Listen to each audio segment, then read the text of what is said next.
Vítimas de Epstein no Brasil. Documentos do caso Epstein. E agora descobrimos cada vez mais o quão envolvido ele era com o nosso país, o Brasil. Além de ter passado anos com um funcionário brasileiro trabalhando diretamente na captação de garotas por aqui, Epstein também já negociou a compra de uma agência brasileira para ter acesso diretamente ao recrutamento de ainda mais vítimas. No vídeo de hoje, então, vamos falar sobre a atuação de Epstein no Brasil.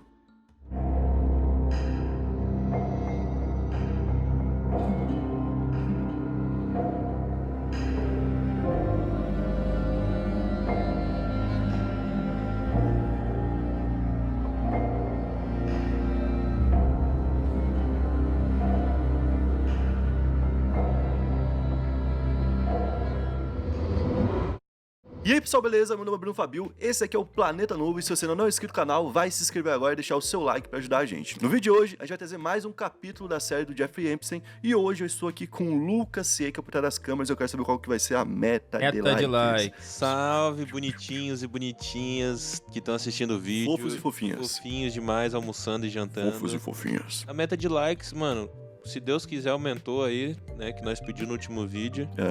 Então, 16 mil likes. Já Mano, joguei você é o cima. cara mais prolixo que tem pra falar, viado. Caraca. A meta Pô, é que eu fico. de like. Eu penso muito, tá ligado? Hoje, chefe. Pensa num cara que pensa, mano. 16 mil likes, então, pra esse vídeo de hoje.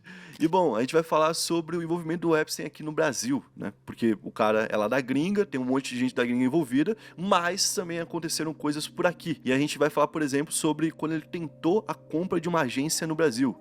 Em outubro de 2016, Epstein demonstrou interesse em comprar uma agência por aqui, com o objetivo de ter acesso a garotas. Em e-mails, uma sociedade do Epstein, chamada Ramsey, enviou a ele um relatório sobre 3 agências brasileiras com potencial ali de venda, né? Ele fala da agência Elite, que queria fazer um concurso e precisaria de 250 mil dólares para isso. Esse concurso envolveria entre 30 e 40 cidades diferentes aqui do Brasil. Começaria com cerca de 200 mil meninas e iria diminuindo até chegar nas melhores. E tem a seguinte frase: mano? Isso implicaria em ter acesso a todas as garotas e você poderia decidir o que fazer com elas. Diz também que o Epstein poderia levar essas garotas para qualquer lugar dos Estados Unidos, Paris ou Caribe, que é o lugar que ele tinha casas, né? Então ele teria um acesso, gente, de 200 mil dados. Vocês já ouviram falar que hoje em dia o negócio mais caro que tem no mundo é dado? Já ouviu falar isso aí? Não. Você vai, por exemplo, num lugar, num café, e aí tem Wi-Fi. Só que para você poder entrar no Wi-Fi, você tem que se cadastrar. Aí você usa o seu Facebook isso. e vai lá rapidinho. Eu não cadastro em lugar nenhum, foda-se. Eu fico no 5G. Logo puto, fazer cadastro ao caralho. E aí, cada vez mais você faz cadastro, cada vez mais você fica recebendo 1 milhão de ligações no celular porque alguém tá te ligando pra oferecer algum serviço. Tomar no cu. Revoltante isso. Se cadastra, né? Tipo, ó, conectado com o Facebook? Conectar com o Facebook. Pronto, entrou. Não levou nem 30 segundos, você tá conectado online. Com isso, você passou os seus dados pra esse lugar. Esse lugar agora tem o seu e-mail, por exemplo. Esse lugar no Facebook pode ter a sua idade, pode ter o sexo que você tem, pode ter o lugar que você mora. Então, a gente vai saber nessa cafeteria qual o público que mais passa por aqui. Por que mais pessoas desse tipo estão passando por aqui? O local que tem acesso a esses dados pode fazer esse levantamento. E aí você pode vender melhor. Ah, o meu público então é mais masculino, jovem, porque aqui perto tem um lugar que o pessoal joga bola, então eu passo por aqui e tomo um café depois. É isso? Beleza, então vamos conversar com esse público. Então, os dados são a parte mais, né, preciosa que tem. E ele ia ter... Todos os sites pornôs têm os meus. Porra, ô Akashi. Tu tá jogando os teus dados e criando conta, viado. Que loucura, mano. Já tá entregue, né, ao vício. Que é isso, velho. 200 mil dados. Foda-se a seletiva que ele tá fazendo. Tá ligado? Até porque era um acobertamento pra menina fazer algum trabalho de modelo, mas no final ir lá e se deitar com ele, certo? Pra ele poder abusar de alguma menina. E além disso, ele ia ter contado de 200 mil de uma vez só. É tipo assim, algo inacreditável. 200 mil meninas do Brasil que iam estar na mão de um cara desse, pô. Absurdo, pô. E ali ele continua Pô, isso falando aqui sobre é como se outras fosse, pra quem assistiu aquele seriado Verdades Secretas, né? É como se fosse um book rosa elevado à 10ª potência, né? De envolvimento e crueldade, digamos assim. possibilidades de agência que ele poderia comprar, além da Elite, que é essa, como por exemplo a Ford Models, dizendo o seguinte: há muitas oportunidades para conhecer modelos, mas acredito que não o mesmo acesso direto do concurso, onde as garotas são majoritariamente caipiras sem experiência, falando, né, do caso da Elite. Ou seja, ele ofereceu a Ford, mas falou, a Elite ainda melhor. O Epstein, então, respondeu com um pedido para que um acordo de confidencialidade fosse assinado com a agência Ford Models, ele escolheu a segunda, e que ele obtivesse os números da empresa para poder dar início à negociação. Ou seja, vamos fazer um contrato onde tudo tem que ficar em segredo, certo? E depois a gente faz o contrato do que a gente vai de fato negociar. Imagina o medo do cara. E então o contato do Epstein responde que a Ford estaria preparando o documento. Ou seja, rolando a negociação. Sobre isso, em entrevista à Globo, o CEO da Ford Models, o Décio Ribeiro, disse que não se lembra dessa negociação. Tipo assim, Pô, é absurdo, né? pode falar, a gente consegue, depois de um tempo, né, cobrindo situações como essa, a gente começa a perceber coisas em detalhes. O Ronaldinho, quando ele foi chamado pra depor, o negócio lá das cripto, não sei do que, ele falou várias vezes que não lembrava. O Justin Bieber, quando ele foi pego uma vez na Austrália, o juiz ficava perguntando pra ele e ficava falando, não me lembro. Porque você não tá falando que não fez. Então você não tá mentindo. Só não se lembra. Não me lembro. Esse não me lembro é de advogado. É bem aberto, né? É de advogado, sabe? Ah, sim. O que eu respondo pra Globo? Eu vou ter que falar com a Globo. O rapaz é esquecidão, né? Também. A Globo bateu aqui e ou vai sair a matéria falando que eu não quis falar, ou vai sair a matéria com o meu posicionamento. Vou falar o mais próximo de não aconteceu. O que é? Não me lembro, né? Ele diz que não se lembra dessa negociação, que a agência nunca esteve à venda e que não tem nenhuma relação com o Epstein. Aqui ele se posiciona. Não tem nenhuma relação. O vocabulário do jurídico é nem não me lembro, é não me recordo. Aí tu tá dentro do storytelling do teu advogado. Se aparecer uma fotinha, por exemplo, fudeu. Aí ele fala o seguinte, eu posso ter feito uma reunião, como faço muitas, mas eu lembraria se alguém quisesse comprar a minha empresa.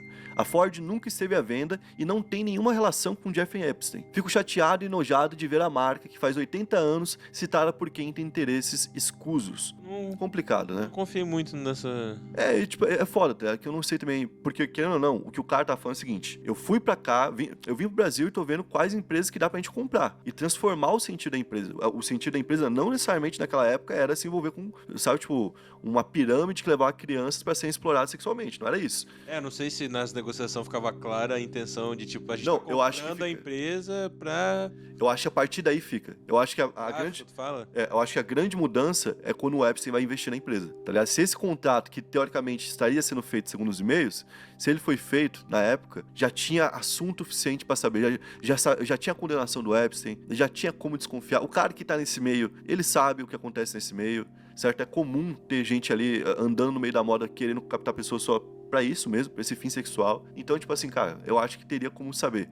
O que ele vai provar agora é se teve esse documento ou não. Mas como a gente falou, tem desdobramento no Brasil. Não é que vai passar batido por aqui, não. E esse cara que é muito importante pra essa história, que é o que fez a ponte aqui no Brasil, né? É o Ramsey Elkroy. Ele é músico e produtor e um dos fundadores do coletivo Monotronic, que já foi identificado como olheiro e recrutador de modelos pro Epstein. Então ele já foi identificado assim pela polícia, oficialmente ele já é isso. Na nova leva de arquivos, o nome dele aparece 2.267 vezes. Bastante. Na grande maioria das vezes, estão falando dele em algum encontro com mulheres. Em algumas, ele envia algumas fotos de modelos de biquíni pro Epstein, falando o que você acha? Maneiro? Gostou? Não sei o que, como se tivesse, tem acesso a essa pessoa aqui. Em 2010, por exemplo, ele enviou 6 imagens ao empresário, falando o seguinte, essa é Juliana, uma garota brasileira de 21 anos que eu vou levar para Nova York amanhã.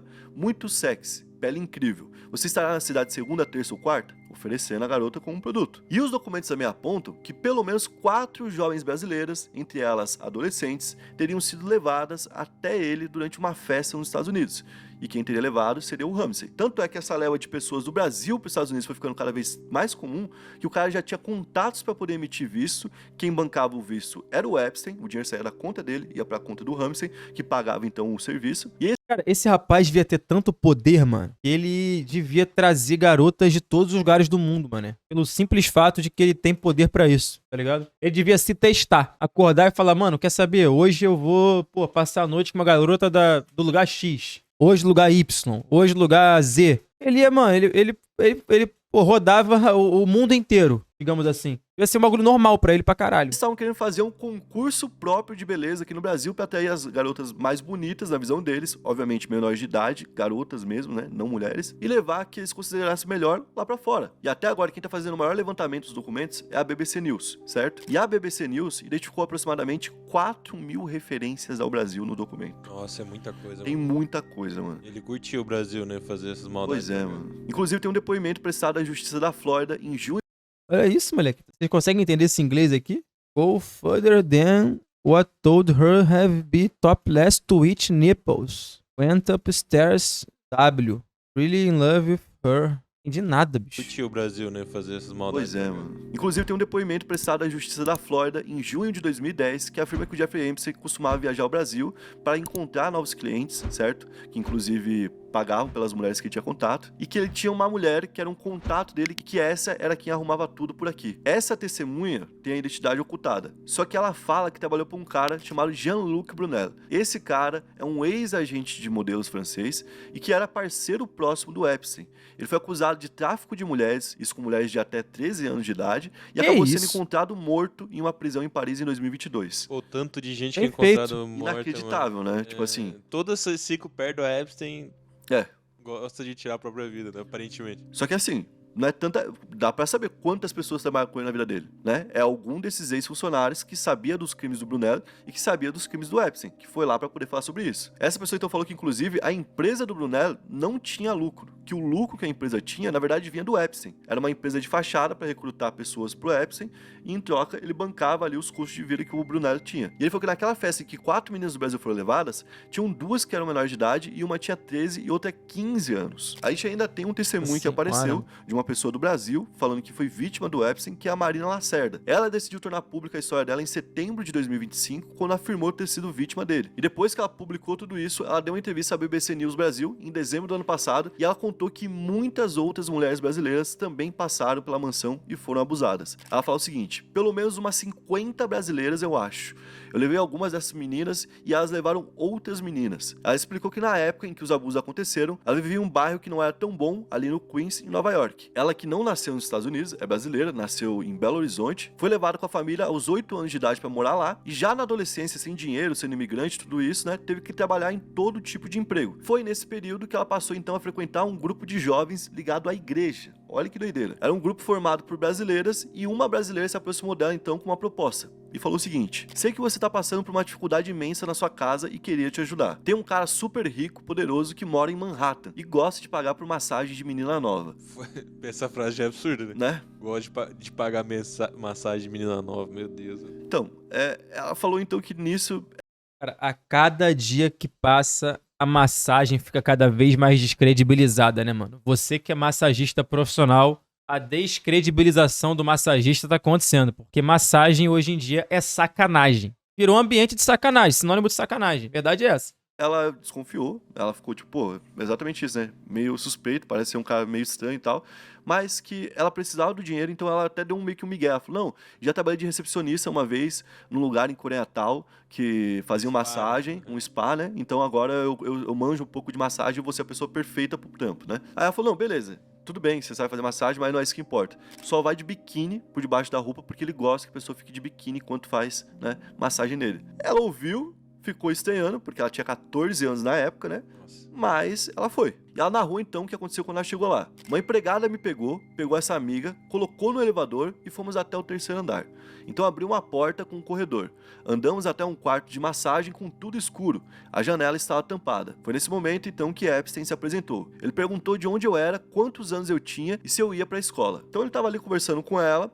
A amiga tinha falado que ele era um cara super de boa e tal, que não ia acontecer nada demais. Então ela tava achando que ia ser isso. Só que ele, enquanto tava com ela, estava no telefone, conversando o tempo todo e tal. E enquanto tava falando no telefone, ele chegou perto dela e começou a tocar nela. Em seguida, essa empregada e o Jeffrey pediram pra que elas tirassem a roupa. A amiga começou a tirar a roupa, a blusa, né? Só que ela falou não. Ela falou: não quero fazer isso. E quando ela falou isso, obviamente ficou um climão, né? Aí a amiga dela ficou com raiva dela, porque falou: pô, olha o que você tá fazendo, tô te trazendo pra ganhar dinheiro, tu tá, tipo, ferrando o esquema. Só que o Epstein, malandro que é, tentou amenizar a situação, porque ele sabia que se saísse dali ia ser ainda pior, né? Imagina, ela sai falando alguma coisa. Ele disse: dá um tempo que ela vai se sentir confortável comigo. Nisso, então, ele trocou as duas de lugar, começou a passar a mão na amiga dela, né? Só que de uma outra forma. Como a amiga já tava entregue a ele, ele começou a ser agressivo com ela. A Marina falou que foi tudo muito rápido, que deixou ela em choque, até por conta da idade nela, e que foi uma coisa muito intensa que ela não sabia que isso ia acontecer. Então, quando terminou o encontro, elas se vestiram muito rápido, deixaram o lugar muito rápido, e ela falou o seguinte: ele disse que me veria de novo. Eu fiquei calada pensando que nunca mais veria esse cara. Já do lado de fora, a Marina disse que reclamou com a amiga, né? Pô, era isso então que a gente veio fazer? E ela falou o seguinte: você nunca ganhou $300 em 40 minutos. Então, tipo, meio que calou a boca dela nesse momento ali, né? Com a questão do dinheiro. Uhum. Só que presta atenção, mano. É um dinheiro que não é nada pro Epstein, mano. Absurdo, né? Tipo, se ele desse $5.000, ia continuar não sendo nada pro Epstein. Mas por que ele não pode dar 5 mil? Porque ele tem que manter ela precisando de mais. verdade. Isso não vai resolver pra sempre, vai resolver por um dia. E ela vai precisar de mais. E aí ela vai 5 voltar. mil, ela pode pensar que ela não precisa mais Isso. voltar. Tá? Exato, entendeu? E aí a amiga dela convenceu ela a continuar indo nas outras ocasiões. E ela ia. Até aí, ela tava fazendo isso com ela mesma. Só que depois disso, ela começou a ser convidada a convidar pessoas. E ela fala o seguinte: começou a virar uma bagunça. O Epstein começou a pedir pra eu levar meninas. Eu não queria que minhas amigas soubessem disso, mas tinha uma amiga que estava passando por abuso pelo irmão dela e morou comigo por um tempo. E essa amiga aceitou. Tipo, a amiga dela tá passando por abuso do irmão, saiu de casa, foi morar com ela. Quando foi morar com ela, ela chamou a menina e a menina foi Pra sofrer outro abuso. Porra, caralho. parar na mão do Epstein. É absurdo, né? Tipo, pô. Sofrer outros abusos. Depois disso, ela e essa amiga e a anterior continuaram chamando mais meninas, né? E elas criaram meio que um padrão. Vamos buscar meninas que estão necessitando trabalhar porque são imigrantes, porque não tem documento de imigração, porque não tem dinheiro, não tem família, certo? E basicamente levaram um monte de brasileira, um monte de russa, um monte de gente aqui da América Latina, todo mundo que de alguma forma tava fudido financeiramente. E com o tempo, ela falou que o Epstein foi vendo ela mais como uma pessoa que era uma agente de meninas, Uma gerente, do que como mais uma menina, né? Ela foi ganhando uma moral com ele. Só que ao mesmo tempo ele foi cobrando dela, falando: pô, você só traz menina velha? Que isso, tá? E que ela já tava se sentindo muito mal de levar menina de 15, 16 anos e que ele queria, tipo, de 13, 12 anos. Inclusive foi por conta desse envolvimento forte que ela teve que em 2008 o FBI procurou ela pra... É doentio o bagulho, cara. Caralho, como é que pode, cara? Filho da puta desse querendo... Pô, caralho, cara. De 12 anos, cara. saber o que ela sabia sobre o Epstein e ela não quis falar porque ela tinha medo. Então, basicamente, cara, ela teve ali uma relação que começa com ela sendo vítima por conta da pobreza, que leva ela a virar uma pessoa que colabora com ele, ou seja, que forma novas vítimas, também por uma questão de pobreza, e que coloca ela como uma pessoa que não pode mais denunciar, né? Como é que ela vai denunciar se ela é parte do esquema? Então, muitas das vítimas do Jeffrey Epstein não vão falar porque, de alguma forma, se envolveram no esquema depois. E agora a gente vai pra um outro lado, né? Uma suposta ligação com o Lula. Olha que doideira, cara. Bom, basicamente, teria uma ponte entre o Epstein e o Lula, que seria o Noam Chomsky, que é um cara que seria um filósofo, um pensador e tudo mais. Chegou a visitar o Lula na cadeia em 2018 e que poderia ter feito uma ligação entre o Lula e o Epstein nessa visita. Isso porque o Epstein... Pô, esse vídeo aí é um prato cheio pra direita brasileira, hein? Se parar na mão de Nicolas Ferreira, esquece. Epstein escreveu sobre isso em um e-mail que ele mandou pro Chomsky. Porém, agora que isso saiu, né, que se tornou público, tanto o Chomsky quanto o Palácio do Planalto, os dois, né, já se posicionaram falando que isso não aconteceu. O que, como a gente falou, né, sem acontecer sem nada, ninguém acredita em mais nada, né? Tipo, você pode falar que não aconteceu. Eu não lembro. É, também tem isso. E a esposa dele foi defender ele e falou: cara, isso aí não faz nem sentido, porque todo mundo sabe que quando você visita uma prisão, você tem que deixar o celular lá de fora. E, tipo, meio que confirmou que de fato rolou a visita. Então, esse cara que apareceu inúmeras vezes nos documentos, de fato, era uma ponte que ligava o Lula ao Epstein por conhecer os dois. Ele é comprovadamente um cara que conhecia os dois. Agora, se rolou essa ligação ou não, ainda não tem essa oficialização. Mas se tiver rolado, opa, mais perguntas a serem feitas, né? E é muito doido, né? Como ele tava... E eu acho que o Lula também é outro que daí tem que, tipo, se preocupar e vir falar. Não deixar só o Planalto emitir uma nota. Falar, tipo, sim, tem que... não, ó, eu conheci esse cara porque, por exemplo, conheci o Bush, eu conheci o Bill Clinton, e aí eu fui um dia num evento e tava lá. Tipo, alguma coisa tem que ser explicada assim, porque é... Mas aí, porra, honestamente, né? Uma cacetada de famoso brasileiro que conhece famoso americano vai ter estado no mesmo ambiente que esse doente, pô. Normal que esses caras de muito poder tenham tido contato com ele sem de fato nunca terem... Ter contato é normal, pô. Tava na mesma festa, no mesmo evento. A partir daí, se envolver num esquema abominável é outra parada, né? ido pra uma festa dele, por exemplo. Doideira mesmo. Agora, se você foi pra uma festa dele, se você foi até a casa dele, por que que você foi? Ah, eu fui porque tava tendo uma arrecadação pro evento beneficente. Ok, é uma situação. Ah, eu fui porque era a festa de FM. Foda-se, agora, irmão, você já tá atolado até aqui de merda, tá ligado? Pô, e é muito doido ver como o Epstein tava, tipo... É igual o lance do Diddy lá, pô. Tem foto do LeBron em festa que tinha o Diddy, do Leonardo DiCaprio, do Ronaldo Fenômeno, do Ronaldinho. Porra, é isso. De todas essas coisas, sabe? Porque tem esses e-mails dele que ele tem um amigo que conversou com o Lula, e daí tem outros e-mails já que do outro amigo conversou com o Bolsonaro, e tipo assim... E a parada é que... coisa muito doida, né? Tipo, os dois lados. Ele acompanhava, né, o macro sistema, né? Ele ficava acompanhando o que tava acontecendo na política e tal. Tanto que esse amigo... Você vê que, tipo, os caras não são os caras que são necessariamente de esquerda. tá ligado? Quando eles estão conversando. Mas eles estão falando que o Lula é o maior preso político que tinha no mundo naquele momento. Porque ele era um cara que tava preso pouco antes da eleição e era um cara que poderia ganhar a eleição. Tipo, era uma leitura inteligente. O Lula, de fato, se 2018 tivesse solto, ele ganharia a eleição, tá ligado? Independente se a prisão foi certa, se não foi certa, ele ganharia a eleição. Então os caras estavam preocupados com a situação de um país que não é o mais importante do mundo. O mais importante é o deles, certo? Ou seja, eles queriam ter controle em vários locais. E o Brasil era importante para eles a ponto de eles quererem fazer isso. De continuar acompanhando a política por aqui e de terem contatos com os políticos daqui, certo?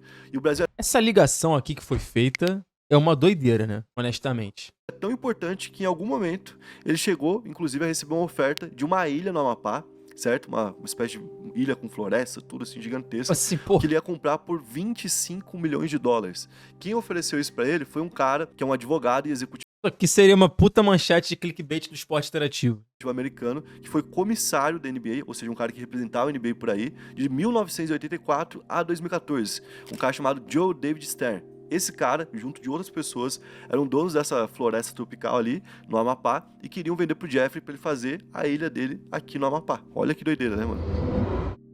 Bom, então esse foi o vídeo de hoje. Espero que tenham curtido. Se curtiu, deixa o like, se inscreve no canal e mais atualizações vão sair aqui em breve. Valeu, né?